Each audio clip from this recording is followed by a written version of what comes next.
The familiar scent of stale coffee and something faintly metallic usually announced Mr. Henderson's arrival. Today, however, it was the raw screech of his ancient garden gate, a sound that invariably set Elara's teeth on edge, even from the sanctuary of her own meticulously tended lawn. From her kitchen window she watched him shuffle out, a faded tweed jacket draped loosely over his bony frame, his brow a perpetual landscape of furrows, etched by a lifetime of perceived slights. He was, by all accounts, Willow Creek's resident curmudgeon. Elara sighed, consciously dispelling the memory of his scowl from yesterday, when her rosebush had dared to trespass onto his side of the fence. "Morning, Mr. Henderson," she called, her voice deliberately cheerful. A tiny flag of truce waved into a prevailing wind. He merely grunted, a sound as enigmatic as a Zen koan, capable of signifying anything from dismissal to impending doom. His gaze, however, snagged on something near his rose bushes. Elara followed his line of sight. One of his prize-winning hybrid tea roses, a magnificent crimson specimen he'd proudly displayed at the last neighborhood barbecue, lay snapped at the stem, its petals already surrendering to the damp earth. A sharp gasp escaped him, not of anger, but of genuine shock, a raw flicker of pain. He knelt slowly, movements stiff with age, and gingerly cradled the broken bloom. The customary scowl had vanished, replaced by a bewildered, almost fragile expression. Elara felt a pang of unexpected empathy. Even the unyielding Mr. Henderson harbored a tender spot for his roses. Later that morning, as Elara pruned her own burgeoning lavender, she noticed his struggle. He was attempting to hoist a large bag of potting soil, his arms trembling, face flushed and mottled. He stumbled, the unwieldy weight threatening to topple him. Without a moment's hesitation, Elara dropped her shears and hurried across the dew-kissed grass. "Mr. Henderson, let me help you with that," she offered, her tone gentle, stripped of its usual forced brightness. He froze, his eyes, typically narrowed in suspicion, widening slightly.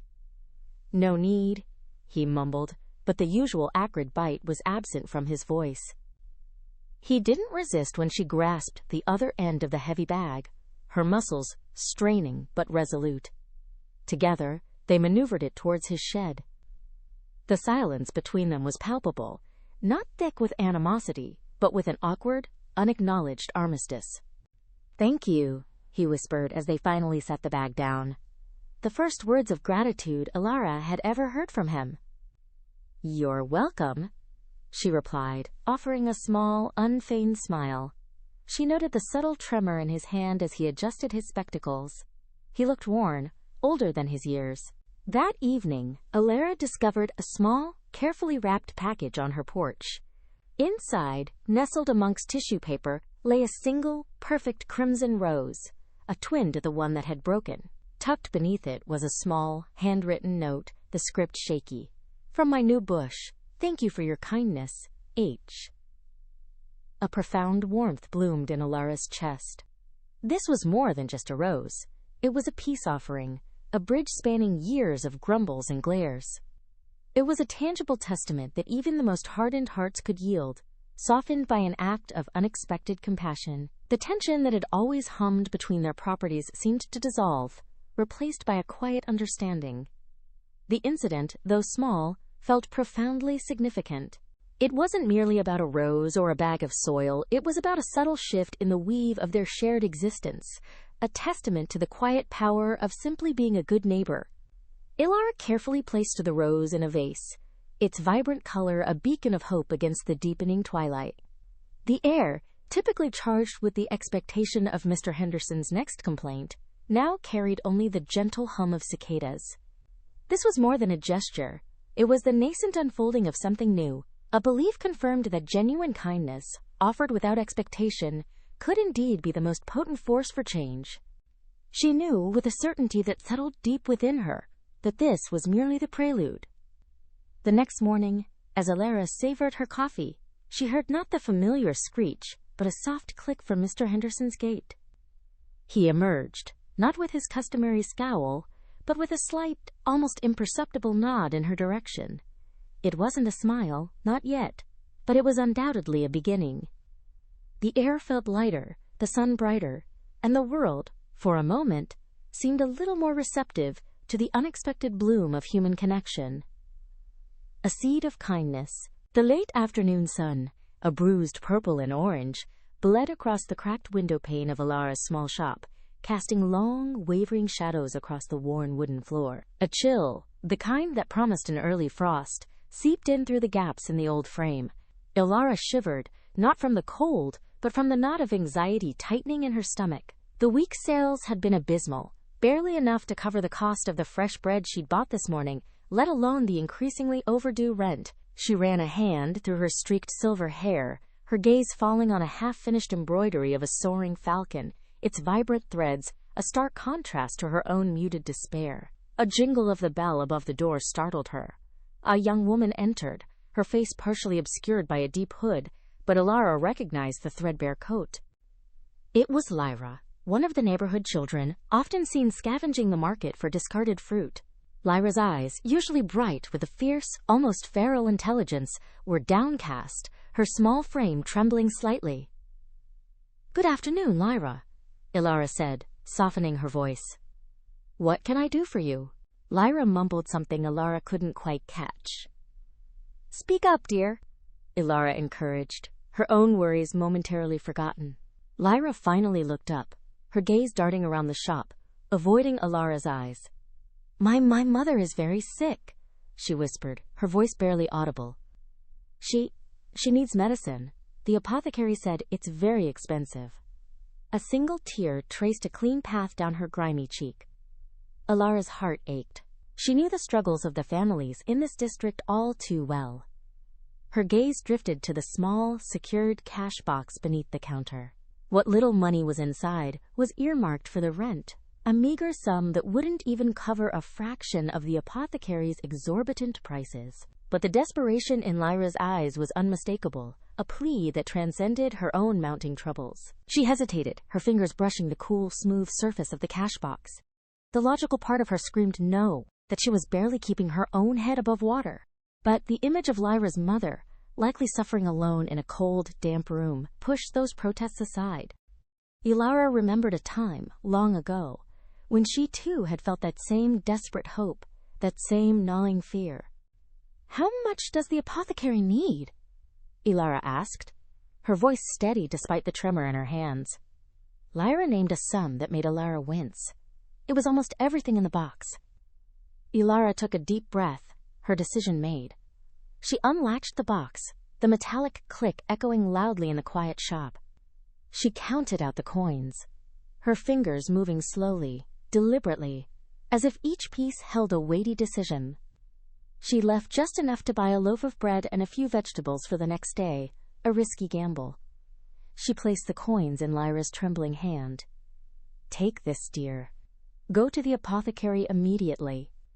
And tell your mother I wish her a swift recovery." Lyra stared at the money, then up at Elara, her eyes wide with a mixture of disbelief and profound gratitude. "Thank you, Elara," she choked out, her voice thick with emotion. "Thank you. I'll never forget this." Before Elara could respond, Lyra turned and bolted from the shop, the bell jingling wildly in her wake. Elara watched her go, a strange mix of apprehension and a quiet, unexpected warmth settling in her chest. She had risked everything, potentially jeopardizing her own future, but the image of Lyra's tear-streaked face, now alight with hope, was a powerful balm to her own anxieties. The shop felt colder now, emptier, the silence stretching long and heavy. Elara knew the landlord would be knocking soon. She picked up her embroidery, her needle hovering over the vibrant threads, her mind already calculating the slim chances of earning enough to avert disaster. The seed of kindness had been sown, but the harvest remained unseen. Whiskers in trouble. The scent of stale oil and damp earth clung to the alley walls, a familiar perfume to Whiskers. He was a creature of habit, and his nightly rounds rarely deviated. Tonight, however, an unfamiliar hum vibrated through the grimy cobblestones, a low thrum that set his whiskers twitching with unease. He paused, a lean shadow against the flickering neon of the "Lucky Dragon" sign, his emerald eyes scanning the gloom. A sudden, sharp yelp sliced through the evening quiet. Whiskers froze, every nerve alert. It wasn't the usual street fight or territorial squabble. This sound was laced with genuine distress, a raw edge of pain that resonated with something deep within him. He crept forward, low to the ground, his paws barely disturbing the scattered refuse. The humming intensified, leading him deeper into the labyrinth of bins and overflowing dumpsters. He rounded a particularly malodorous skip and saw it, a small, wiry terrier caught. Its leg was ensnared in a cruel, rusted trap, its frantic struggles only tightening the metal jaws. The terrier, a scruffy, fear-ridden thing, was a stranger to this part of town. Its eyes, wide with terror, met Whiskers for a fleeting moment before it whimpered again, pulling uselessly against its bonds. The humming, Whiskers now realized, was coming from a discarded generator further down the alley, its rhythmic pulse an ironic counterpoint to the dog's suffering. Whiskers felt a prickle of something he hadn't experienced in years, a flicker of empathy. He'd seen plenty of suffering, both human and animal, in his long life on the streets. Usually he kept his distance, a stoic observer, but this felt different. Perhaps it was the sheer helplessness of the terrier, or the way its small body trembled with each desperate tug. He made a decision. He approached cautiously, his tail held low. The terrier, seeing him, let out a guttural growl, a futile attempt at deterrence. "Easy, easy," Whiskers purred, a low rumble in his chest, a sound he rarely used. He circled the trap, his keen eyes assessing the rusted mechanism. He remembered a similar contraption from his youth, a cruel device set by a farmer who'd grown tired of pests. He'd seen a cat, a beautiful calico, lose a paw to one. The metal was old, corroded, but still held firm. Whiskers nudged it with his nose, testing its stability. The terrier lunged, snapping at the air, fear overriding reason. "Hold still, you idiot!" Whiskers hissed, a flash of irritation in his tone. He knew this would be tricky. He needed leverage, and he needed the terrier to stop fighting him. He began to talk, a low, soothing stream of meows and purrs, recounting snippets of his own history, of narrow escapes and unlikely alliances. The terrier, exhausted and confused, gradually lessened its struggles, its growls dying down to whimpers. Its gaze, though still wary, held a flicker of something akin to understanding. With a surge of determination, Whiskers braced himself. He pushed against the spring-loaded bar, with all his might, his claws scrabbling for purchase on the grimy metal. The trap groaned, a rusty protest, but didn't budge. He pushed again, gritting his teeth, the effort straining his old muscles. A sharp, stinging pain shot through his paw as a jagged edge of metal scraped him, but he ignored it. He pushed once more, a grunt escaping his lips.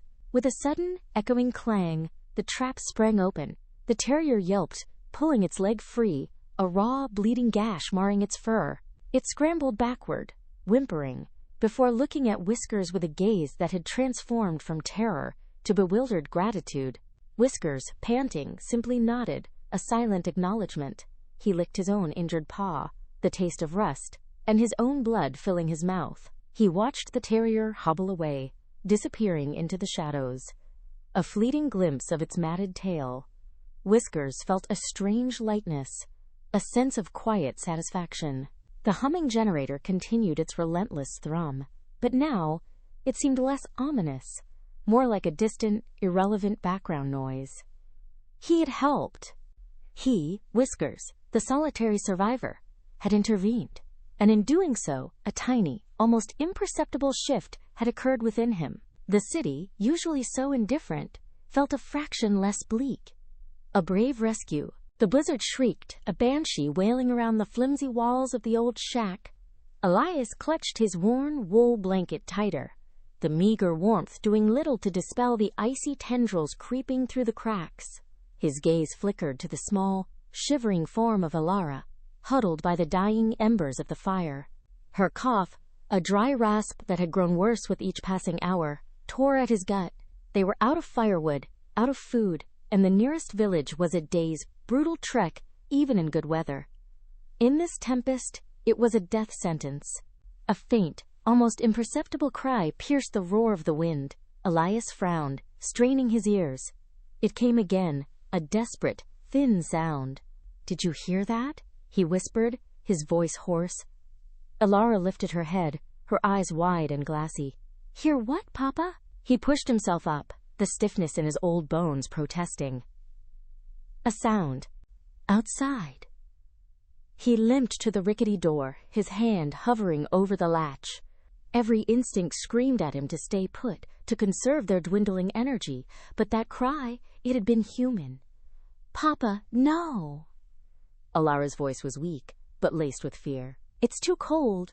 You'll freeze." Quote. He glanced back at her, a silent promise in his eyes. "I won't be long." He knew the risks. He'd seen men lost to blizzards, their bodies found weeks later, frozen monuments to foolish bravery. But the thought of a soul out there, suffering, while he sat by, gnawed at him. He pulled on his threadbare coat, a garment that offered more psychological comfort than actual warmth, and pushed the door open a crack. A blast of frigid air hit him, laden with stinging ice crystals. He squinted into the swirling white chaos. The cry was clearer now, closer. He stepped out, the snow immediately engulfing his worn boots. He fought against the ferocious wind, each step a monumental effort. The cold clawed at his exposed skin, biting deep. He pushed forward, guided by the increasingly urgent pleas. Then he saw it, a dark shape, half buried in a drift beneath a gnarled, snow-laden pine. As he drew closer, he realized it was a small, overturned sleigh, its runners twisted. Beside it, huddled against the broken wood, was a woman. Her fine cloak, though thick, was no match for the elements, and her face was ghastly pale, streaked with frozen tears. In her arms, a tiny bundle stirred, emitting the cries Elias had heard. A baby. "Hello?" Elias called out, his voice snatched by the wind. He struggled through the deep snow, his breath fogging in ragged clouds. The woman's head snapped up, her eyes widening in a mixture of terror and disbelief. "Please, my baby." Her voice was a cracked whisper, barely audible over the gale. Elias knelt beside her, ignoring the burning cold that seeped through his trousers. He saw the unnatural angle of her leg, pinned beneath the sleigh. "You're hurt," he stated, the obvious truth. "We need to get you free." He tried to shift the sleigh, grunting with effort, but it was too heavy, too deeply embedded in the snow. He looked around frantically, his mind racing. He couldn't leave her, not with a baby, not in this. "My bag in the sleigh," she gasped, gesturing weakly. "Medicines for the child." He fumbled in the snow-choked wreckage, his fingers growing numb. He finally located a small, leather satchel, surprisingly intact. He pulled it free, handing it to her. Her trembling fingers struggled with the clasp, but a look of fierce determination crossed her face as she produced a small, silver flask and a tiny vial. She uncorked the flask, offering a few drops to the whimpering infant. Elias knew he couldn't free her alone. He had to get help. His gaze fell upon a sturdy branch, broken from the pine by the blizzard's fury. He grabbed it, using it as a lever, grunting as he put his full weight into it. The sleigh creaked, then shifted a fraction. He tried again, summoning strength from a hidden well.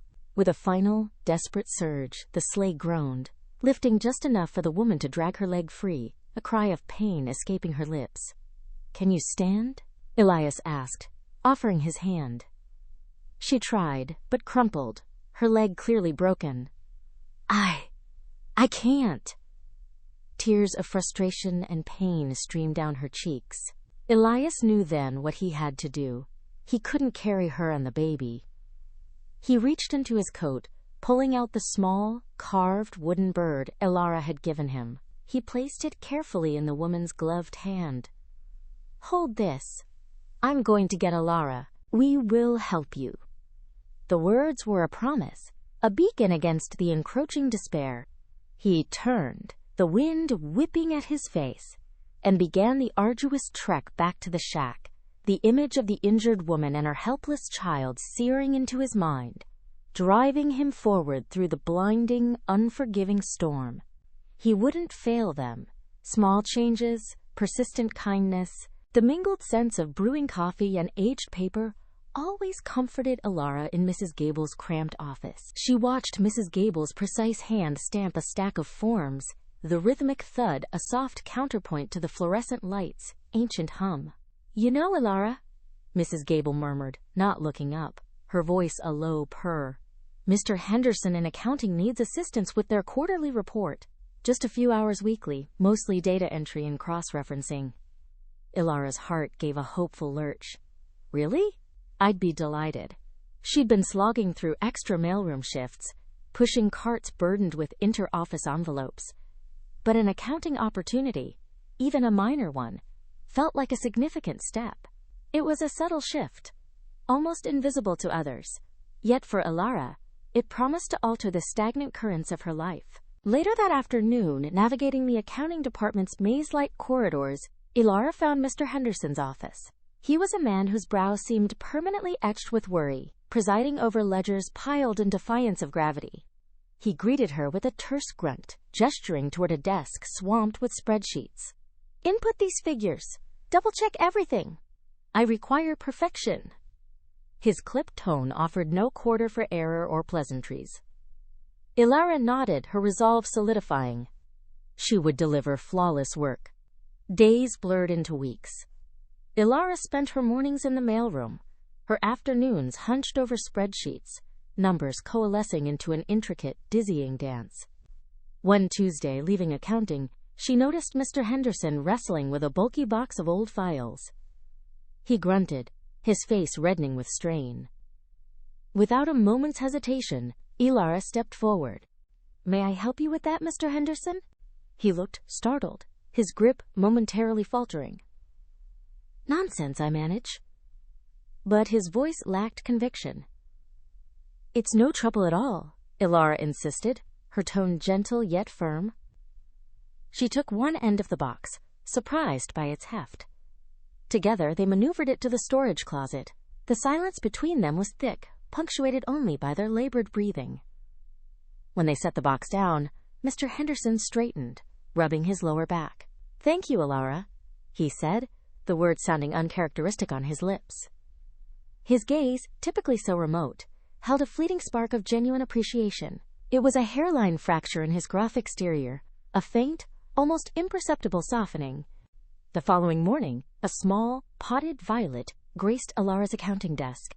No note, no explanation, but its leaves were a vibrant green, and a single, delicate purple bloom unfolded toward the office window. Elara smiled, a true warmth blossoming in her chest. She knew it was from Mr. Henderson. It was a silent acknowledgement, a small kindness that transcended spoken words. The violet sat amidst the precise columns of numbers, a splash of vibrant life in the sterile environment, a testament to kindness's quiet persistence, a gentle push against the world's hardened edges. The quarter concluded, and with it, Elara's temporary accounting assignment. Mr. Henderson, unexpectedly, walked her to the door. "You performed well, Elara," he said, his voice still gruff, but tinged with something warmer. "Very well indeed." Elara glanced back at the small violet on her former desk, now lush with several new blooms. "Thank you, Mr. Henderson," she replied, a genuine smile gracing her lips. "And thank you for the violet," he merely grunted, a faint blush creeping up his neck.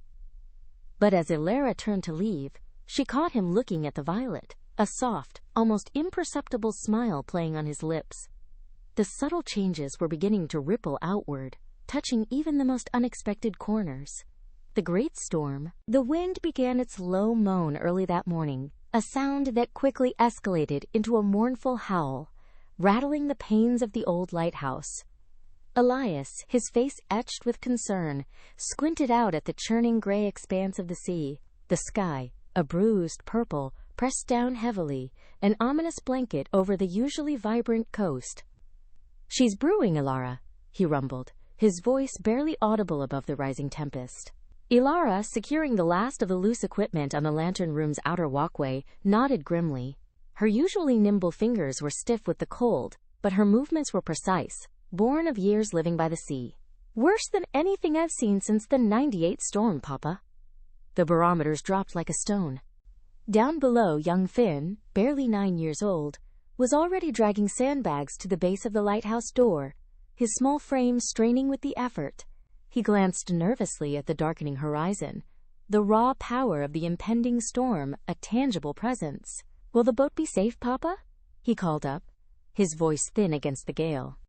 Elias descended the spiral stairs, his heavy boots thudding a rhythmic counterpoint to the wind. He knelt beside Finn, placing a reassuring hand on his shoulder. "We've secured her as best we can, son. Now help me with this last one." His eyes, however, held a flicker of doubt. The small fishing vessel, their livelihood, was moored in the cove, usually a safe haven, but this storm felt different. As the first fat drops of rain began to fall, turning quickly into a sheeting deluge, the true fury of the storm unleashed itself. Waves, mountains of frothing brine, crashed against the cliffs with a thunderous roar, sending spray high above the lighthouse's base. The entire structure vibrated, a living thing battling an elemental force. Elias and Elara worked in tandem, battening down the last shutters, their faces grim, their movements urgent. The roar of the wind was now deafening, a primeval scream that seemed to strip the very air from their lungs. Suddenly, a sickening crunch echoed from the direction of the cove, momentarily cutting through the storm's din. Elias's head snapped up, his eyes widening in horror. "The boat!" he yelled, though his words were swallowed by the gale. He started towards the door, but Elara grabbed his arm, her grip surprisingly strong. "No, Papa, you can't go out there. It's suicide," she screamed, her voice hoarse. He wrestled against her, his face a mask of desperation. "We can't lose her, Elara. We can't." The boat represented not just their income, but their last tangible link to their life, before the tragedy that had brought them to this desolate lighthouse. It was a symbol of hope, however fragile. "We'll lose you too if you do," she countered, pulling him back with all her might. Just then, a blinding flash of lightning illuminated the cove. The small fishing boat, once their steadfast companion, was no longer there. Only splintered wood bobbed amongst the churning chaos. Elias sank to his knees, the wind tearing at his clothes, his shoulders slumping in defeat. The raw grief on his face was a stark contrast to the storm's relentless fury. Elara knelt beside him, wrapping her arms around his shaking frame. Finn, witnessing his father's raw despair, began to cry, the sound muffled by the gale. Hours later, huddled in the lantern room, the beam cutting a futile swath through the impenetrable darkness, the family sat in stunned silence. The storm showed no signs of abating. Then, through a brief lull in the wind's shriek, a faint, desperate cry reached them. "Did you hear that?" Elara whispered, her eyes wide. Elias, still numb from their loss, slowly lifted his head. He strained his ears, his heart thudding. Another cry, clearer this time, carried on the wind. A child's voice, faint and terrified. "It's coming from the rocks," Elara breathed, her gaze fixed on the churning darkness below. The rocks, a treacherous gauntlet of sharp, submerged teeth, were notorious for tearing ships apart. Elias's despair was momentarily forgotten, replaced by a surge of fierce determination. He stood, his gaze hardening. "We have to go!" Elara didn't argue. She simply nodded, grabbing a coil of rope and a lantern. Finn, his face streaked with tears, looked up at them. "I'm coming too." "No, Finn, you stay here. Keep the light burning," Elias ordered, his voice firm. He knew the danger. He also knew the imperative of the sea, to always answer a cry for help. Descending the swaying, creaking stairs, battling the renewed onslaught of wind and rain, they opened the lighthouse door. The storm roared its protest, but Elias and Elara pushed forward, two small figures against the terrifying might of nature, drawn by the desperate plea of a stranger. The path to the rocks was treacherous, slick with sea spray and littered with debris. They stumbled, fought for purchase, the wind threatening to rip them from the earth. But the cries continued, a beacon in the terrifying dark, pulling them towards the unknown. They found the scent of damp earth and sweet honeysuckle, like summer rain on petals, enveloped Elara as she stepped onto the cobbled path. The air here, thick and ancient, felt a world away from the sterile city she'd left behind. Ahead, the manor stood sentinel, a dark silhouette against the bruised twilight sky. Far from the imposing fortress she'd envisioned, it exuded a quiet dignity, its stone facade softened by clinging ivy and the passage of time. A single lamp glowed beside the heavy oak door, throwing long, restless shadows. Beside her, Finn's habitual throat clearing, a telltale sign of his nervousness, broke the hush. He adjusted the strap of his worn satchel, his eyes riveted on the entrance. "Ready?" he murmured, his voice barely a breath. Elara inhaled deeply. The sweetness in the air now carried a faint, coppery undertone.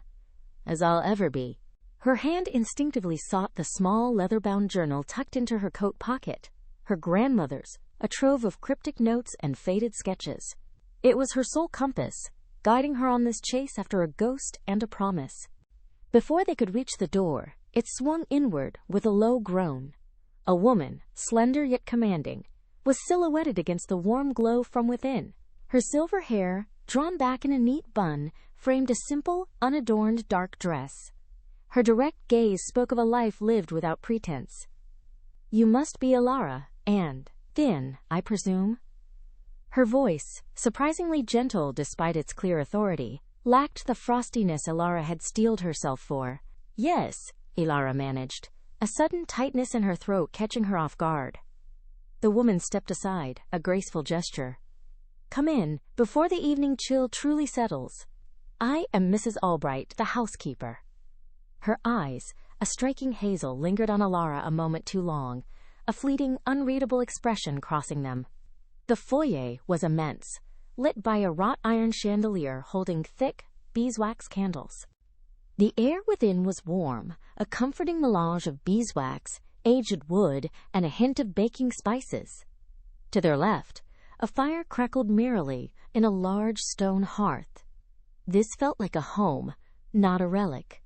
"Your rooms are prepared," Mrs. Albright announced, leading them down a wide hall lined with portraits whose painted eyes seemed to track their every move. "Dinner will be served in an hour.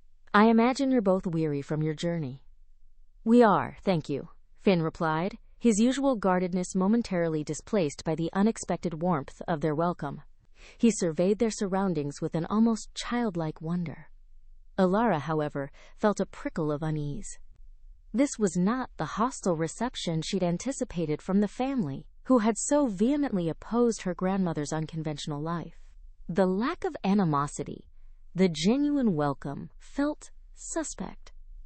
Too easy.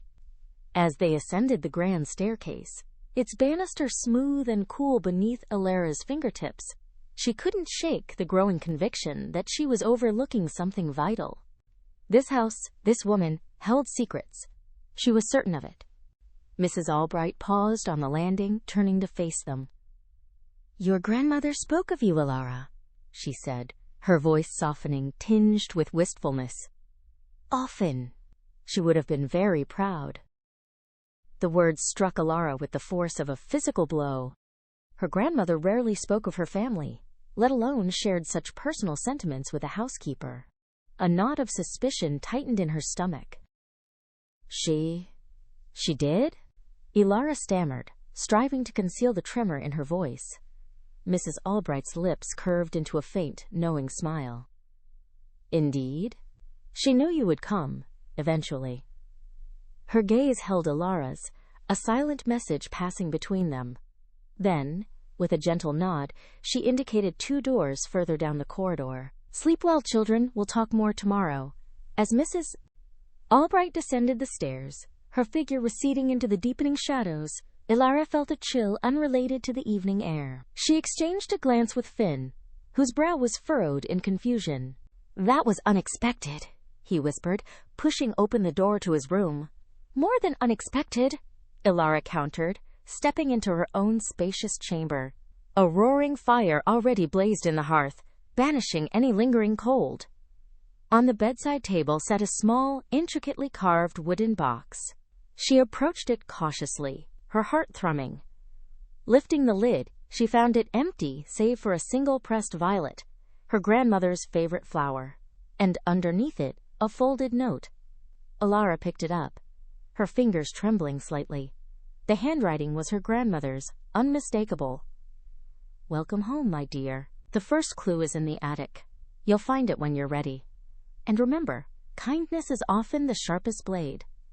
The metallic tang in the air suddenly made sense. It wasn't just the old house. It was the scent of a game, freshly started, and Elara, it seemed, was already playing. She looked up, her gaze drawn to the window, where the last sliver of twilight clung to the horizon. The unexpected welcome was merely the overture. Kindness blooms? The morning air, redolent with damp earth and the last roses of summer, wrapped around Elara as she knelt. Her fingers, practiced and precise, eased apart the leaves of a struggling salvia. A nascent sun, still weak, brushed the dew-kissed petals with watercolor hues. Then a shadow fell, not from the rising sun, but from a figure silhouetted against the garden gate. Elias. He seemed diminished, a ghost of the man she remembered, his shoulders bowed, a threadbare tweed jacket hanging loosely. Time had carved deep furrows around his eyes, a map of a life perhaps not entirely well-traveled. "Mrs. Vance," his voice rasped, a faint echo of the booming authority she once knew. I heard about the position." Elara straightened, dusting soil from her knees. Her gaze met his, not with the fiery indignation she'd anticipated, but with a quiet, almost dispassionate assessment. "Mr. Thorne," she replied, her voice unwavering, devoid of the tremor she'd rehearsed. "It's Elara now, quote." He winced, a subtle tightening around his mouth. "Right, Elara, my apologies. I understand you're seeking a groundskeeper." She gestured sweepingly across the sprawling estate, encompassing the immaculate flower beds, the fruit trees laden with ripening apples. "It's extensive work. Demanding. My last employee found it overwhelming." She scrutinized him, waiting for the familiar flicker of entitlement, the old arrogance. There was none, only a weary resignation in his eyes. "I'm not as spry as I once was," he conceded, his gaze drifting over the vibrant blooms. "But I know my way around a garden, always have." An unwelcome memory, sharp as a thorn, pricked her. A younger Elias, looming over her father's blighted rose bushes, barking ultimatums, threatening eviction if his standards weren't met, the very standards that had driven her family from their home. She inhaled slowly, the scent of lavender anchoring her. "The remuneration is modest," she continued, pressing gently. "And the hours are long. Early mornings, late evenings, particularly during peak growing season." He nodded, his focus fixed on a cluster of marigolds. "I'm not seeking opulence, Elara. Just employment. A purpose." His voice dropped to a near whisper. "And shelter, if that's part of the arrangement." The unspoken plea hung heavy. Elara knew the village whispers. His business had crumbled, his fortune evaporated, leaving him with little but pride and a tarnished name, the same pride that had once crushed her family. She walked towards a sprawling wisteria vine, its tendrils reaching, grasping. "There's a small cottage on the property, unused for years.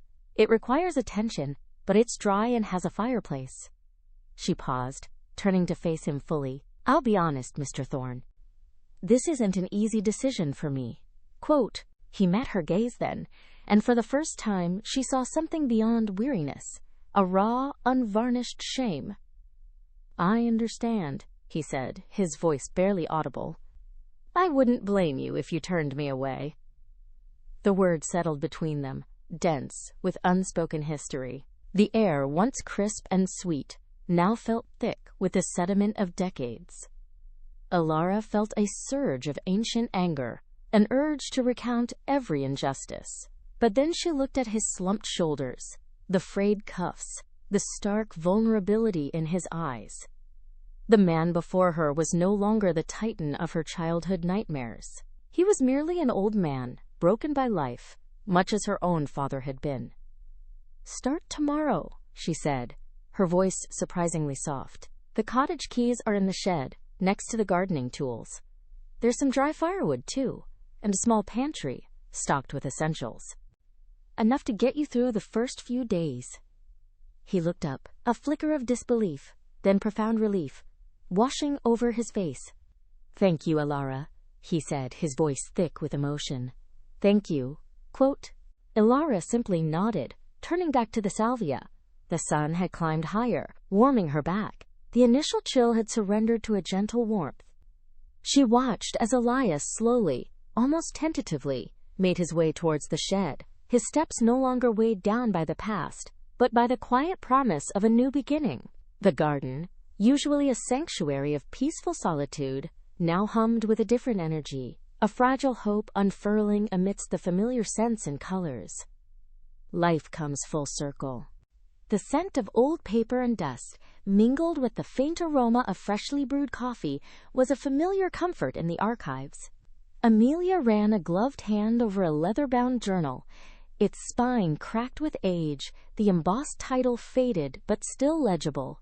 The Daily Ledger of the Caldwell Orphanage. A shiver traced its way down her spine. This was it. The very institution that had shaped and shattered so many young lives, including her own. Across the polished mahogany table, Liam's brow was furrowed in concentration, his finger tracing a line of neat, cursive script. "Here," he murmured, his voice a low rumble. March 12, 1985. 2 new admissions. Amelia Hayes, age 5. Elias Thorne, age 6. His gaze lifted, meeting hers across the table. Elias Thorne. That was his name, wasn't it? The boy who made your time there even harder. Quote. Amelia nodded slowly, a ghost of a bitter smile touching her lips. Elias. Always bullying. Always finding ways to make me feel small. He was the reason I started hiding books under my mattress. The only place I felt safe. The memory, though decades old, still carried a faint sting. She remembered the way he'd snatch her meager meals, tear pages from her drawings, and whisper cruel taunts about her worn clothes. Liam closed the ledger, his expression softening. It's incredible, isn't it, to finally piece together the threads of your past. He reached across the table, his hand gently covering hers. But we're not here for old grudges, are we? We're here to understand. Their research had led them to a dilapidated building, once the Caldwell Orphanage, now slated for demolition. The local historical society had granted them access to its remaining records, a treasure trove of forgotten lives. Their mission, to document the experiences of its former residents, to give voice to those who had been silenced. And, for Amelia, it was a deeply personal quest. The next day, as they sifted through boxes of old photographs in the orphanage's former director's office, a sudden sharp pain shot through Amelia's wrist. She gasped, dropping a stack of yellowed papers. What was that? She whispered, rubbing her arm. Liam knelt beside her, his concern immediate. Are you all right? It felt like a bee sting, she said, examining her wrist. A faint red mark was already blooming on her skin. She looked down at the floor, where a small, intricately carved wooden bird lay nestled among the fallen papers. It was a sparrow, its wings outstretched as if in flight. Her breath hitched. The sparrow, she breathed, picking it up with trembling fingers. This was mine. Elias stole it from me. It was the last thing my mother gave me before she died. A wave of memories, sharp and vivid, crashed over her. Elias, his sneering face, the triumphant glint in his eyes as he snatched it from her grasp, promising to break it. And then, the inexplicable, almost magical reappearance of the sparrow, placed on her pillow weeks later, undamaged. She had never understood how it returned, or why. Liam looked from the sparrow to Amelia's face, a new understanding dawning in his eyes. This changes things, doesn't it? He said softly. Perhaps Elias wasn't quite the villain you remembered. Their next stop was the local community center, where a senior citizens' luncheon was in full swing. Amelia and Liam were there to interview former residents of the orphanage for their project. They approached a table where a frail elderly man sat alone, stirring his tea with a trembling hand. His face was lined with age, his eyes a faded blue, but something in his posture, the slight slump of his shoulders, felt achingly familiar. Mr. Thorne? Amelia asked, her voice surprisingly steady. The man looked up, startled. Yes? My name is Amelia Hayes. And this is Liam. We're doing a project on the Caldwell Orphanage. A flicker of recognition, then a cloud of apprehension crossed his face. Amelia Hayes? He repeated slowly, the name a whisper on his lips. His gaze fell to her wrist, where the faint red mark from the bee sting was still visible. He then looked at the wooden sparrow, which she had unconsciously been clutching. His hand went to his own wrist, rubbing a spot just beneath his sleeve. I remember you, he said, his voice raspy with age and emotion. The sparrow. I didn't break it. I fixed it, and I left it on your pillow. He paused, then continued, his voice barely audible. I was stung by a bee that day too, trying to get it back from another boy who took it from me after I took it from you. I didn't want to be like my father. He used to hit me, and I lashed out at everyone. Especially you, Amelia. I'm so sorry. Tears welled in his eyes, tracking paths through the wrinkles on his cheeks. Tears welled in his eyes, tracking paths through the wrinkles on his cheeks. Amelia felt a profound shift within her, a lifetime of anger and hurt dissolving into an unexpected surge of compassion. The boy who had tormented her, the man who sat before her now, were both victims of their circumstances. The ultimate revenge, she realized, wasn't to inflict pain, but to offer understanding. She reached across the table, her hand gently covering his. It's all right, Elias, she said, her voice soft, imbued with a grace she hadn't known she possessed. It's all right. A shared sting, a returned sparrow, decades of misunderstanding. Life indeed had come full circle.